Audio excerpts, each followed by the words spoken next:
Hello all. तो आज हम लोग स्टार्ट करने जा रहे हैं डीजल इंजन के बारे में। डीजल इंजन क्या होता है? डीजल इंजन में सबसे पहले ये किस पे आधारित होता है? डीजल साइकिल के ऊपर आधारित होगा। डीजल साइकिल कैसे होगा? ये जो आपको येलो से दिख रहा है यही होता है डीजल इंजन का वर्किंग। इसी इसी साइकिल के ऊपर डीजल इंजन आधारित होता है। सबसे पहले है आपके पास यहाँ पे E2A। तो कोई इंजन इस पोजीशन पे है तो यहाँ से स्टार्ट किया E2A। E2A आपका होता है intake of air only. Intake of air, इसमें जैसे पेट्रोल इंजन में क्या होता है, पेट्रोल और एयर दोनों का मिक्सचर एक साथ जाता है, लेकिन इसमें क्या होगा, केवल और केवल एयर जाएगा E2A पे। तो अगर मैं इसका एक पिक्चर बनाने की कोशिश करूं तो सपोज ये है आपके पास सिलेंडर। दिस इज, ये सिलेंडर है, यहाँ पे वाल लगा हुआ है, ठीक है। और यहाँ पे है आपके पास, तो मैं बना दूं, सो this is your piston. This is your piston, ठीक। तो यहाँ से ये वाल बंद रहेगा इनिशियली। तो अब क्या होगा, जैसे ही E2A प्रोसेस होगा तो यहाँ से ये वाल ओपन हो जाएगा और यहाँ से केवल एयर जो रहेगा वो सिलेंडर में जो ये खाली स्थान है यहाँ पे आएगा। तो यहाँ से एयर आया, यहाँ से एयर, यहाँ से एयर आया, ठीक है। सो दिस इज एयर ओनली। लेकिन अगर ये पेट्रोल इंजन होता तो पेट्रोल इंजन, ये जो सिलेंडर होता है यहाँ पे आपका पेट्रोल और एयर दोनों एक साथ जाते हैं, उनका मिक्सचर जाता है, ठीक है। A to B, A to B जो है आपके पास, जैसे ही एयर आ गया फिर इसके बाद ये कंप्रेशन होगा, adiabatic compression. A to B में ये क्या होगा, ये जो रहेगा आपका पिस्टन ऊपर की तरफ जाएगा, तो जिससे इसका वॉल्यूम पहले V2 था अब V1 हो जाएगा, डिक्रीज हो जाएगा। वॉल्यूम डिक्रीज हो गया। वॉल्यूम डिक्रीज होने के जो ये प्रोसेस है A to B, इसमें क्या होगा कि इसका सिलेंडर, ये जो सिलेंडर का जो ये वॉल्यूम है, जो पिस्टन है ऊपर की तरफ जाएगा तो ये इसका वॉल्यूम डिक्रीज होगा। So compression stroke A to B जो होता है ये होता है compression stroke. Air is compressed adiabatically, तो टेम्परेचर इसका कितना हो जाएगा, एडियाबैटिक में जब कंप्रेशन करेंगे तो टेम्परेचर हो जाएगा 1000 डिग्री सेल्सियस और प्रेशर हो जाएगा 40 atm यहाँ पे बी पॉइंट पे। फिर B to C में क्या होगा, ये कांस्टेंट प्रेशर पे हो रहा है क्योंकि प्रेशर इस पूरे B to C में कांस्टेंट है। तो B to C आपका आइसोबारिक प्रोसेस है। और इसी प्रोसेस में ही जैसे हमने इसको A to B में कर दिया, कंप्रेस्ड कर दिया, तो ये थोड़ा सा ऊपर चला जाएगा यहाँ पे, जिससे कि टेम्परेचर जो रहेगा वो 1000 डिग्री सेल्सियस और प्रेशर 40 atm हो जाएगा। तो अब इसी पॉइंट पे B to C में जो आइसोबारिक प्रोसेस है, प्रेशर को कांस्टेंट रखते हुए इसमें डीजल स्प्रे किया जाएगा। जैसे डीजल स्प्रे किया जाएगा तो इसी पॉइंट पे भी टेम्परेचर कितना है एयर का, 1000 डिग्री सेल्सियस, तो ये डीजल यहाँ पे बर्न होने लगेगा। डीजल क्या करने लगेगा, बर्न होने लगेगा। और जैसे डीजल बर्न होगा टेम्परेचर कितना हो जाएगा, 2000 डिग्री सेल्सियस। इसमें एक चीज ध्यान रखने की है कि इसमें कोई भी स्पार्किंग प्लग का यूज नहीं होता है डीजल इंजन में, ये केवल और केवल कंप्रेशन की वजह से जलता है।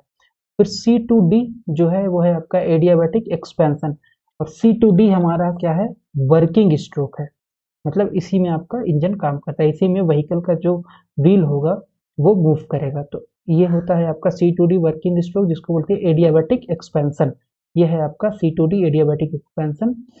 और फिर A to E, C to D adiabatic expansion. फिर D to A, D to A में क्या होगा, ये वाला वाल्व फिर से ओपन हो जाएगा। पहले क्या हुआ, वाल्व खुला, एयर आया, फिर इसमें डीजल आया, बर्न हुआ। बर्न होने के बाद ये पिस्टन नीचे की तरफ आया, व्हील मूव किया। अब क्या होगा, इस पूरे प्रोसेस में जैसे एयर अंदर आ गया तो ये बंद हो गया वाल्व, यहाँ पे वाल्व बंद हो गया, ठीक है। फिर जैसे ही यहाँ पे ये डीजल बर्न हो गया, पिस्टन नीचे आ गया, फिर इस प्रोसेस में D to A में फिर से वाल्व ओपन होगा। और D to A में जैसे वाल्व ओपन होगा तो A to E प्रोसेस में उसके बाद जस्ट क्या हो जाएगा, जितनी भी यहाँ पे गैसेज होंगी सब बाहर चली जाएंगी। इसको बोलते हैं exhaust stroke. Unburned vapours of oil plus mixture of gases exhausted out, बाहर चली जाएगी सिलेंडर में से। और फिर से ये दूसरे स्टेज के लिए काम करने के लिए रेडी हो जाएगा और फिर से इसी तरीके से पूरा एक साइकिल स्टार्ट हो जाएगा डीजल इंजन का। डीजल इंजन में एजम्पशन क्या है, वर्किंग सब्सटेंस इसमें केवल और केवल एयर होता है जो कि बिहेव करता है एक परफेक्ट गैस की तरीके, ये हमारा एजम्पशन है।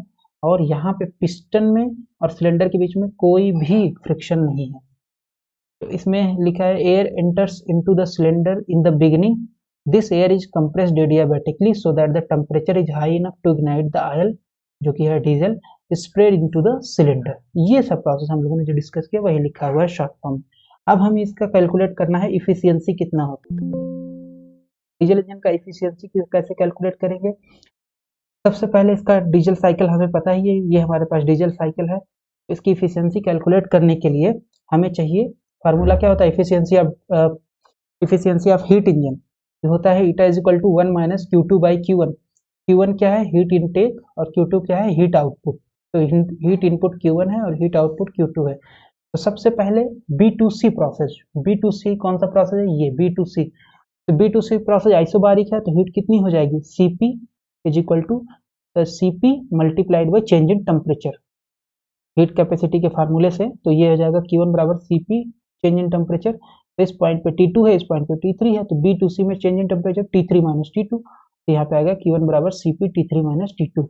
फिर D2A कांस्टेंट वैल्यूम पे है, तो कांस्टेंट वैल्यूम पे इसका मतलब हीट कैपेसिटी हो जाएगी Cv, तो Q2 बराबर हो जाएगा Cv T4 माइनस T1, क्योंकि यहाँ पे टेम्परेचर D पे T4 है और A पे T1 है, और इस पॉइंट पे हीट Q2 बाहर चली जाएगी।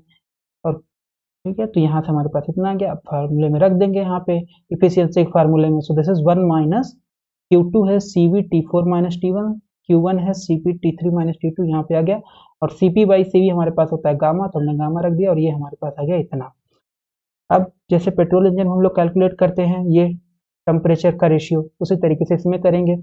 तो सबसे पहले ए और B are on same adiabatic curve. तो ए बी जो है ये क्या है, एडियाबैटिक कंप्रेशन है, और ये पूरा एक कर्व पे है। तो इसका मतलब इस पॉइंट पे हम क्या लगा सकते हैं, एडियाबैटिक इक्वेशन ऑफ स्टेट, जो कि होता है T V gamma is equal to constant. इस पॉइंट पे है, ए पे है टेम्परेचर T1, वैल्यूम है V2, तो ये हो जाएगा T V gamma, this is T1 V to the power gamma minus 1 is equal to, इस पॉइंट पे लगा देंगे T2 V1 to the power gamma minus 1। ये हमारा इक्वेशन 2A हो गया। Let's say this is equation 2A। फिर पॉइंट सी एंड डी, ये वाला पॉइंट भी एडियाबैटिक है, एडियाबैटिक कर्व के ऊपर लाई कर रहा है, तो इस पर हो जाएगा T3 V3 to the power gamma minus 1 is equal to T4 V2 to the power gamma minus 1। ये हो गया इक्वेशन 2B। अब इसमें से हम V2 गामा माइनस 1 निकालने के लिए, तो इसको इससे सब्ट्रैक्ट करेंगे, तो ये हो जाएगा, सब्ट्रैक्ट करके निकालेंगे, तो ये 2B हो गया, 2A हो गया।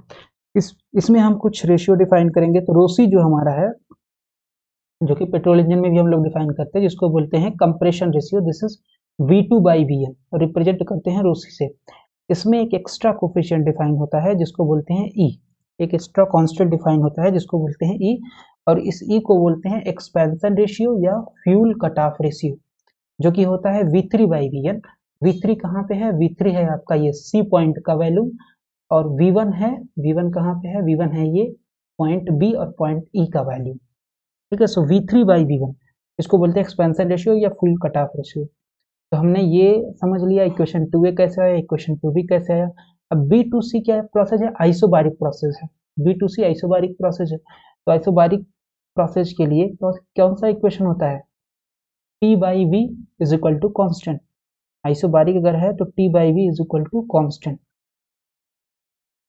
है, कांस्टेंट प्रेशर पे T बाई V क्या होगा, हमारे पास कांस्टेंट होगा। तो यहाँ पे अब लगा देंगे B2C, तो T3 बाई V3, B2C पे कौन सा पॉइंट है, T3 और V3 है, और यहाँ पे T2 और V1 है, तो T2 बाई V1 यहाँ रख करके और इसको जस्ट सॉल्व कर लेंगे थोड़ा सा, तो T3 इज इक्वल टू हो जाएगा T2 V3 बाई V1।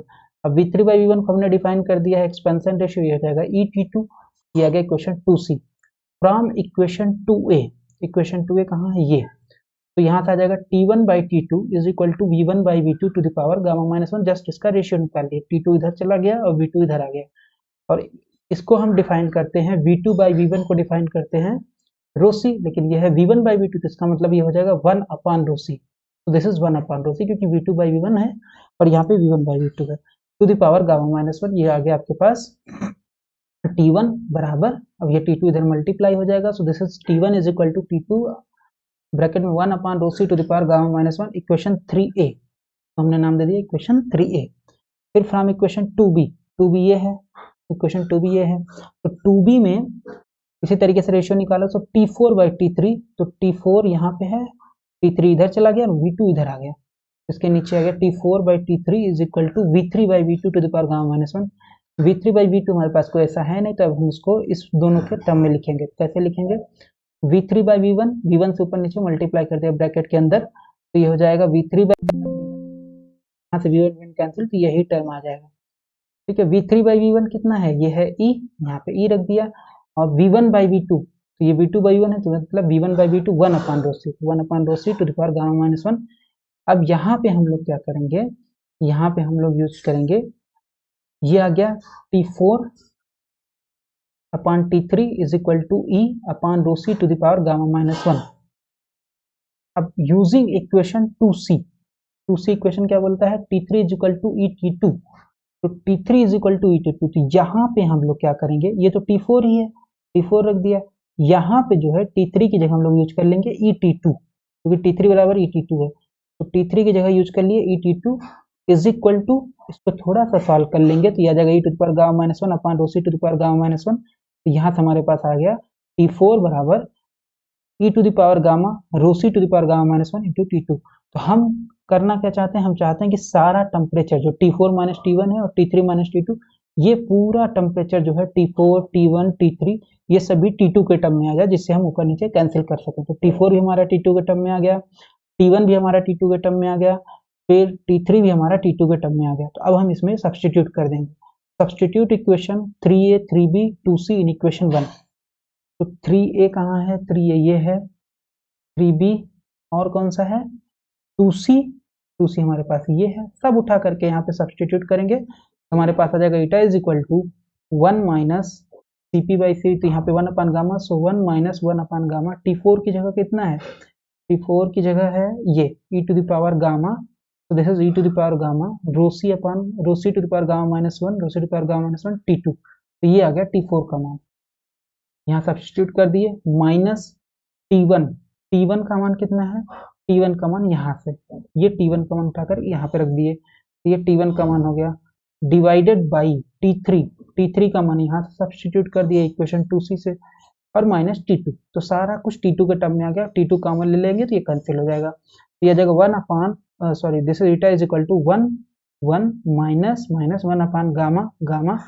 अब यहाँ पे क्या बचेगा हमारे पास, ρC to the power gamma minus 1 बाहर आ गया, क्योंकि ये पूरे में है, यहाँ पे भी है 1 upon ρC to the power gamma minus 1 upon ρC to the power gamma minus 1 पूरा बाहर आ गया, यहाँ पे आ जाएगा e to the power gamma minus 1, T2 यहाँ पे भी है, नीचे कैंसिल हो जाएगा ऊपर से, और यहाँ आ जाएगा e माइनस 1, हमारे पास आ गया eta is equal to 1 minus 1 upon ρC to the power gamma minus 1 bracket में e to the power gamma minus 1 upon e to the power upon e minus 1।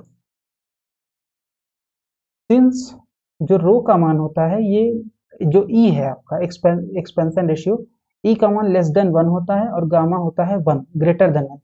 तो अगर हम सेम ρC ले ले तो फिर भी इफिशियंसी जो हमारे पास होगी पेट्रोल इंजन की ज़्यादा होगी as compare to diesel engine. तो ये हमारे पास इफिशियंसी का फार्मूला है किसके लिए, डीजल इंजन के लिए।